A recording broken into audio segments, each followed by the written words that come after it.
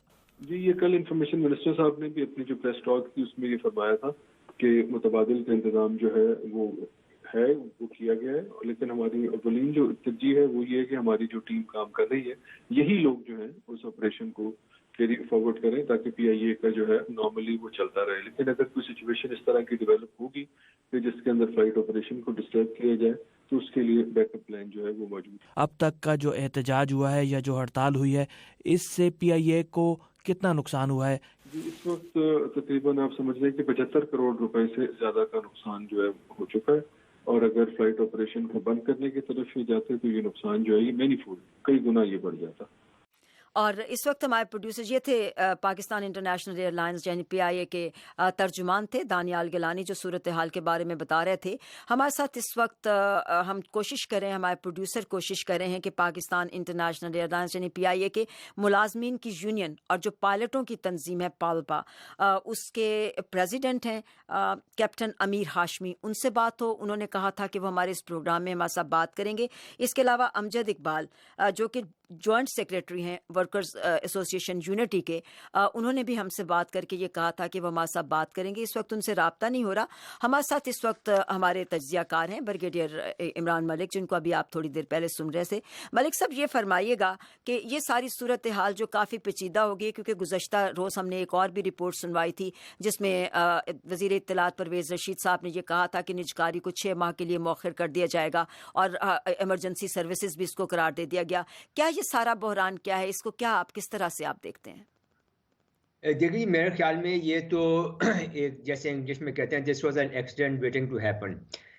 ہم نے ہماری جو پچھلی کئی حکومتیں گزری ہیں انہوں نے جو پاکستان کے اسٹیٹ انٹرپرائزز ہیں ان میں اپنے اتنے زیادہ لوگ بھرتی کر لیے ہیں کہ وہ اسٹیٹ انٹرپرائزز ہیں جو کارپوریشن جو ہیں وہ اکنامکلی وائبل ہی نہیں رہی ہیں. اب پی آئی اے کے اندر پیپلز پارٹی کی گورنمنٹ نے ہر دور میں جب بھی وہ آئے ہیں انہوں نے بے شمار اس کے اندر انڈکشنز کی ہیں اور اس کا اینڈ ریزلٹ یہ رہا ہے کہ ہر ایک جہاز کے اوپر پتہ نہیں کتنے امپلائیز جو ہیں وہ اس کے اوپر ڈیپینڈ کر رہے ہیں, مطلب جو ریشو بنتا ہے employees to an aircraft کا, جو کہ بہت ہی ان اکنامیکل ہے. اور یہ اگر آج نہیں ہوتا تو یہ کل تو ہونا ہی تھا, کیونکہ یہ پی آئی اے جو ہے یہ تقریباً ہر مہینے 3 بلین روپیز کا نقصان پہنچا رہی ہے گورنمنٹ کو, یا لیٹس سے کہ گورنمنٹ کو سبسڈی دینی پڑ رہی ہے 3 ارب روپے کی اس کو ہر مہینے. تو 30 35 36 ارب روپیہ سال کا تو یہ ویسے ہی گورنمنٹ کو نقصان ہو رہا ہے. تو اس سسٹم کو روکنا تھا اور اس کو درست کرنا تھا. تو وہ اگر آج ہو گیا ہے تو میرے خیال میں گورنمنٹ کو یہ چاہیے کہ اگر اب انہوں نے یہ نئے کام شروع کر دیا ہے تو اس کو وہ پایہ تکمیل تک پہنچائیں اور کوشش یہ کریں کہ جتنا خوش اسلوبی سے اور پرامن طریقے سے ہو سکے, اور جو لوگ وہاں پہ ابھی اب نوکریاں کر رہے ہیں ان کو بہت زیادہ نقصان کے بغیر اگر ان کو گولڈن ہینڈ شیک دے کر گھر بھیجا جا سکتا ہے اور اس کو ایک وائبل اکنامکلی وائبل کارپوریشن بنایا جا سکتا ہے تو میرے خیال میں وہ بہتر رہے گا. دوسری بات یہ کہ گورنمنٹ کا کوئی کام نہیں ہے کہ وہ بزنسز میں انوالوڈ ہو. پی آئی اے کو ایک بہتر پوزیشن میں لا کر اس کو پرائیویٹائز کر دینا چاہیے اور یہ چلتی رہے, پھر اپنے جو پرائیویٹ اونرز ہیں وہ ان کو چلائیں. تو برگیڈیئر صاحب کیا آپ سمجھتے ہیں کہ یہ نجکاری کرنے سے یا پرائیویٹائزیشن سے واقعی ادارے جو ہیں وہ بہتر صورتحال کی طرف جاتے ہیں؟ برگیڈیئر صاحبہ اس سے کیا اور خراب ہوں گے؟ کیا اس سے اور خراب ہونے کی گنجائش ہے؟ پی آئی اے ہو گیا, پاکستان اسٹیل ملز ہو گیا اور جو باقی دوسرے ادارے ہیں وہ انشورنس کمپنیز وغیرہ جو ہیں, اس سے زیادہ وہ نیچے جا ہی نہیں سکتی. They have already hit the rock bottom. تو جو سرمایہ کار اس میں سرمایہ لگائیں گے ان کی کوشش ہوگی کہ ان کو نقصان سے اٹھا کے پھر واپس معمول کی طرف لایا جا سکے. یہ ممکن ہو سکے گا؟ ان کو سرمایہ داروں کے لیے اٹریکٹو بنانے کے لیے ہی تو گورنمنٹ کو یہ کام کرنا پڑ رہا ہے کہ وہ جو بھی زیادہ اس کے اندر انڈکشن ہوئی ہیں ان انڈکشن کو ختم کر کے اس کو کسی ایسی پوزیشن میں لے آئیں کہ یہ جو ان کی ہر مہینے کی جو لاسز ہیں وہ بالکل نیوٹرلائز ہو جائیں اور یہ اٹریکٹیو ایک بن جائے انٹرپرائز انویسٹرز کے لیے. تو لیکن بے روزگاری پھر زیادہ نہیں ہو جائے گی کہ بہت سارے لوگوں کو اگر نکالنے کی بات ہوگی تو اس سے بہت ساری بے روزگاری میں اضافہ نہیں ہوگا؟ اس میں بائی دا وے اگر ہم تاریخی طور پہ اس کو دیکھیں تو جب بھی پچھلی بار ہم نے مسلم لیگ کی گورنمنٹ آئی تھی تو انہوں نے کافی سارے لوگ لے آف کیے تھے پی آئی اے سے. تو یہ لوگ تو باقی انہوں نے جا کے دوسری جگہ پہ کام شروع کر دیے تھے. جب پیپلز پارٹی کی گورنمنٹ واپس آئی زرداری صاحب والی تو انہوں نے ان ہزاروں لوگوں کو واپس پی آئی اے میں انڈکٹ کیا اور ان کو بیک ڈیٹ سے کوئی کتنے سالوں کی تنخواہیں ان کو دی دوبارہ. تو یہ چیز تو اس نے تو بالکل کولیپس کر دیا ہے پی آئی اے کو. اب یہ لوگ پہلے بھی دوسری جگہ بھی نوکری کرتے رہے اور یہاں سے بھی اپنی ان کو بیک ڈیٹ سے تنخواہیں مل گئی ہیں. تو یہ ایک اس ملک کے ساتھ زیادتی ہے. میرے خیال میں اس گورنمنٹ نے بڑا صحیح سٹیپ لیا ہے. اس کو وائبل اکنامکلی وائبل کارپوریشن بنا کر اس کو پرائیویٹائز کر دینا چاہیے اور اس سے گورنمنٹ کا کوئی کام نہیں ہے کہ وہ بزنس میں انوالو ہو. بہت بہت شکریہ بریگیڈیئر ریٹائر عمران مالک ہمارے ساتھ تھے. بریگیڈیئر صاحب آپ کے وقت کا بے حد شکریہ, کامنٹس کا شکریہ. آپ سے میری پھر بھی بات ہوگی اور اپنے سننے والوں کو ایک بار ہم پھر بتاتے چلیں کہ پی آئی اے کے ملازمین کی جو یونین اور پائلٹوں کی تنظیم ہے پالپا, ان کے جو پریزیڈنٹ ہیں کیپٹن امیر ہاشمی, انہوں نے ہم سے وعدہ کیا تھا. اس کے علاوہ امجد اقبال جو یونٹی کے جوائنٹ سیکریٹری ہیں, انہوں نے بھی کہا تھا کہ وہ ہمارے ساتھ پروگرام میں شامل ہوں گے. ان سے بات نہیں ہو سکی, آپ نے تجزیہ سنا. اس کے علاوہ آپ کو ہم نے پاکستان انٹرنیشنل ایئر لائنز کے ترجمان دانیال گیلانی کی بات سنائی اور ہمارے پروگرام کا وقت اس کے ساتھ ہی اب ختم ہوتا ہے. ہمیں امید ہے کہ آپ ہمارے ان پروگراموں کو سنتے رہیں گے, ہم سے رابطے میں رہیں گے. اب بہجت کو اجازت دیجیے, آپ سے میری ملاقات پھر ہوگی. اللہ حافظ.